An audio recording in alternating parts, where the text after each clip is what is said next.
The air in the archive is a silent testament to time, thick with the scent of decaying paper and beeswax. In the hushed upper gallery of the Monastery of St. Catherine, nestled in the stark, unforgiving Sinai desert, a single pool of light falls upon a heavy oak table.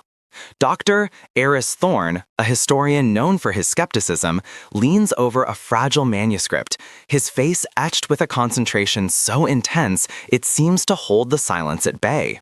His gloved finger, delicate as a surgeon's, traces a line of Greek script from a 4th century codex, a commentary on the burgeoning concept of the Holy Trinity. The text speaks of the Father, the Son, and the Holy Spirit. It describes a Godhead that is at once a perfect unity and a dynamic community of 3 distinct persons, or the logic is intricate, a theological architecture built to defend against accusations of polytheism on one side and a flat, distant monotheism on the other. As he reads, a flicker of memory, sharp and vivid, cuts through his focus. It's a memory not of dust and parchment, but of vibrant color and overwhelming sound. A festival in Madurai, India, years ago. He recalls standing before a temple carving, the air electric with chanting and incense, looking at 3 faces hewn from a single block of granite. Brahma, the creator, with his 4 heads facing the cardinal directions, perpetually bringing the cosmos into being. Vishnu, the preserver, his serene face a promise of order and stability, descending to earth in various avatars to maintain cosmic balance. And Shiva, the destroyer, his expression a mixture of fierce asceticism and wild ecstatic dance, embodying the necessary force of dissolution that precedes renewal. The Trimurti, 3 gods, yet not 3 gods. 3 aspects, 3 cosmic functions emanating from the single, unknowable, ultimate reality of Brahman. The connection strikes him not as a gentle academic insight, but as a jolt, a dissonance that demands resolution. Back in the Sinai archive, the quiet hum of the dehumidifier seems to fade. Her finger traces a passage describing the Christian Holy Trinity, but his mind is superimposing the 2 images. He begins to map the functions, the conceptual roles. The Father, the uncaused cause, the transcendent source of all creation, an echo of Brahma. The Son, the Logos made flesh, who enters history to redeem and preserve humanity, to maintain the covenant, a powerful parallel to Vishnu, the preserver and sustainer. The Holy Spirit, the immanent presence, the sanctifier, the force of transformation and divine fire that purifies and renews the world, a resonance with the transformative, destructive creative energy of Shiva. It's not a perfect one-to-one correlation, of course. The theological underpinnings are vastly different. The Christian Trinity is defined by its internal relationships of procession and generation, a concept of consubstantiality, one substance in 3 persons, hammered out through centuries of fierce debate at councils like Nicaea and Constantinople. The Trimurti, on the other hand, is a functional triad, a personification of the cosmic cycles of creation, preservation, and destruction that are seen as the eternal play, of the divine. Yet, the structural similarity is undeniable, almost architectural. Both systems grapple with the ultimate paradox. How can the one be many? How can a single, unchanging divine reality be responsible for a dynamic, ever-changing universe? Both arrive at a tripartite answer. This isn't just a passing curiosity for a historian. The doctrine of the Trinity is the very bedrock of Orthodox Christianity, the central mystery that defines the nature of God for over 2 billion people.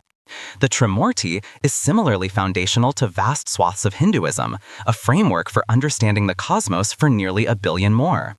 To suggest a shared blueprint, however faint, is to touch a nerve, to challenge the very notion of unique, divinely revealed truth. The mainstream historical narrative has always treated these developments as entirely separate, the products of unique cultural and revelatory streams separated by thousands of miles and distinct philosophical traditions. But sitting here, with the weight of centuries pressing down in the desert silence, Dr. Thorne feels the comfortable certainty of that narrative begin to fray. The parallels are too deep, too functional, to be dismissed as mere coincidence. How did such a complex, specific, and profound theological architecture emerge in two of the world's most influential religions, across continents and cultures, seemingly in isolation?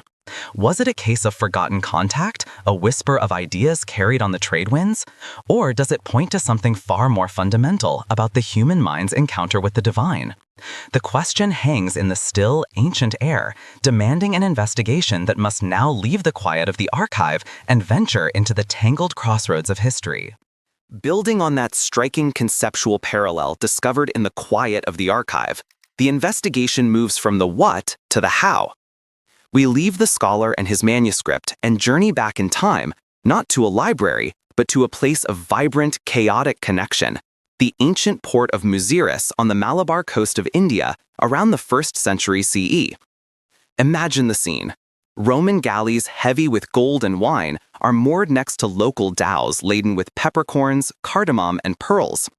The air is a cacophony of languages: Tamil, Greek, Aramaic, Latin. In this bustling marketplace, it wasn't just goods that were exchanged. It was ideas, philosophies, and fragments of faith. We have archaeological evidence of Roman trading posts and even a temple to Augustus in this region. We know that Jewish communities existed here, and Christian tradition, through the story of St. Thomas the Apostle, claims a presence in India from the very earliest days of the faith. The channels for transmission were undeniably open. But a channel is not proof of cargo.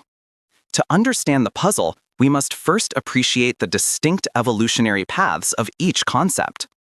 In India, the idea of the Trimurti did not spring into existence fully formed. Its roots run deep into the Vedic period, more than a millennium before the Christian era. Early Vedic hymns often grouped deities in threes, such as Agni, Vayu, and Surya, representing the terrestrial, atmospheric, and celestial realms. This triadic thinking was a way of organizing the cosmos.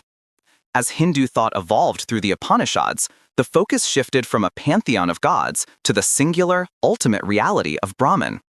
The challenge then became how to reconcile this ultimate, formless oneness with the manifest, diverse world. The Puranic texts, composed in the early centuries of the Common Era, offered a powerful solution in the form of the Trimurti. It wasn't presented as a committee of three separate supreme beings, but as a unified divine agency expressing itself in three fundamental modes. This was a sophisticated philosophical model, a way to talk about the dynamic functions of a static absolute. Simultaneously, in the Hellenistic world, the nascent Christian faith was embroiled in its own profound identity crisis. It had inherited a fierce, uncompromising monotheism from its Jewish roots. Yet, its central claim was that a man, Jesus of Nazareth, was divine, and that after his departure, a divine presence, the Holy Spirit, remained active in the world. How could all three, Father, Son, and Spirit, be God without violating the core tenet of one God? The theological battle was fierce. On one side were the Arians, who argued Jesus was a created being, subordinate to the Father, preserving a strict monotheism. On the other were various Gnostic groups with complex cosmologies. Orthodox theologians, drawing on the language and logic of Greek philosophy, particularly Neoplatonism, had to forge a new vocabulary.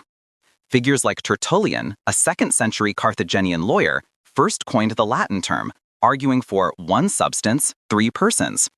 The debate raged for centuries, culminating in the formal pronouncements of the Councils of Nicaea and Constantinople, which codified the doctrine of a co-equal, co-eternal, and consubstantial Trinity.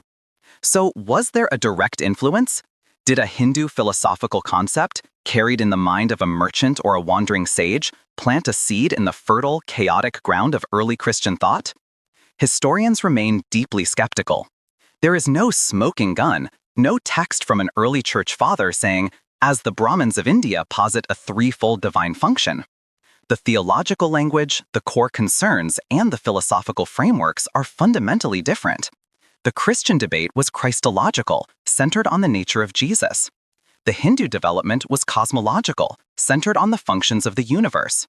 To argue for direct borrowing is to risk oversimplifying both traditions, flattening their unique contours into a single, unsubstantiated narrative. The question then evolves. If not direct transmission, what are we looking at? The focus shifts from the dusty trade routes to the internal architecture of the human mind itself.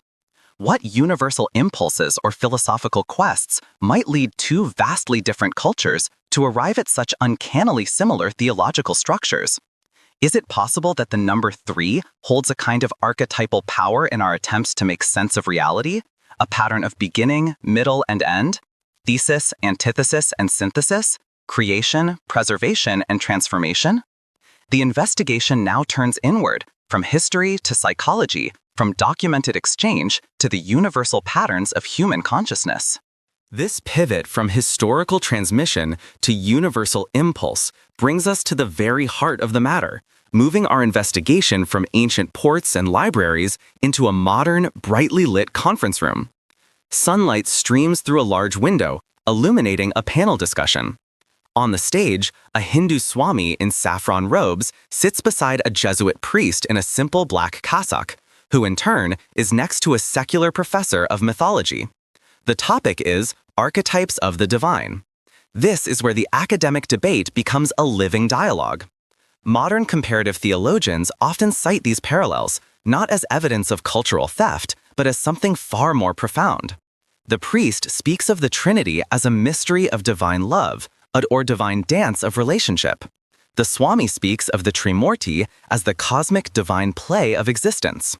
The professor, citing the work of thinkers like Carl Jung, suggests that both are expressions of a universal human archetype, a deep, unconscious pattern in the human psyche for conceptualizing wholeness. This leads us to a powerful explanatory framework, convergent theological evolution. The term is borrowed from biology, where it describes how unrelated species can independently evolve similar traits to adapt to similar environments or challenges.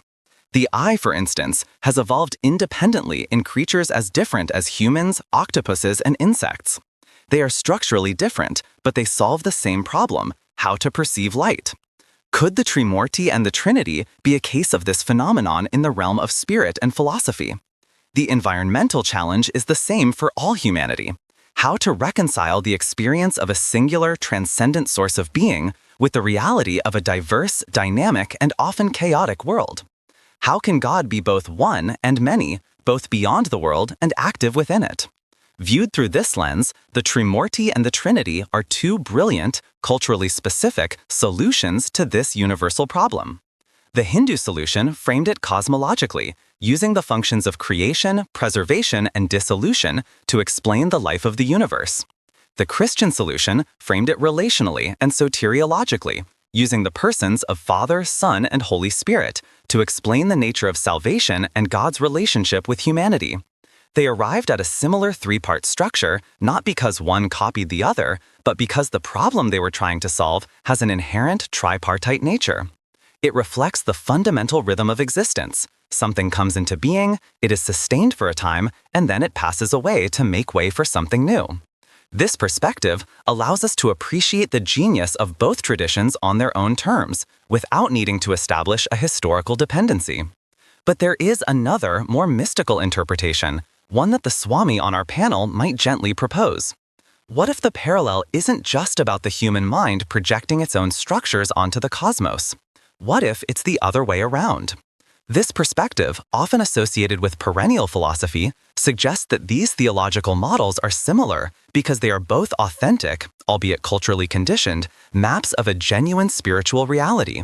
They are different languages describing the same mountain. Mystics from both traditions, like the Christian Meister Eckhart and the Hindu sage Shankara, describe an ultimate reality that is beyond all names and forms, yet from which all forms emerge. They speak of a unity that is also a dynamic, creative, and living process. Perhaps the blueprint we've been searching for isn't a historical document passed along a trade route, but a fundamental structure of consciousness or reality itself, one that is accessible to deep spiritual insight regardless of cultural context. This reframes our entire investigation. The astonishing similarity between the Trimurti and the Trinity ceases to be a historical problem to be solved and becomes a spiritual phenomenon to be contemplated. It challenges the exclusivist claims that have so often pitted religions against one another. If different paths lead to a similar understanding of the ultimate, it invites humility and fosters a profound respect for the diverse ways humanity has sought to name the unnameable. The hidden blueprint is not a secret of history, but a testament to a shared human spiritual quest. It reveals a deep, resonant unity in the beautiful diversity of our religious heritage, an echo of the divine heard and interpreted in different tongues across the ages.